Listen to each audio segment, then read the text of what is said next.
ಕಾಲಿಗೂ ಅಂಗೈಗೂ ಗೋರಂಟೆಯ ಹಾಕುವ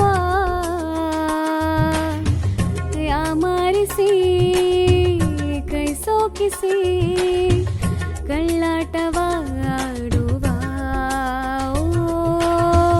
ನಿನ ಕಣ್ಣಲ್ಲಿ ಧೂಳು ಇದೆ ಎಂದು ನೆಪ ಹೇಳುತ್ತಾ ನಿನ ಕಣ್ಣಲ್ಲಿ ಕಣ್ಣಿಟ್ಟನು ತುಟಿ ಅಂಚನು ತಾಕುತ್ತಾ ನಾನು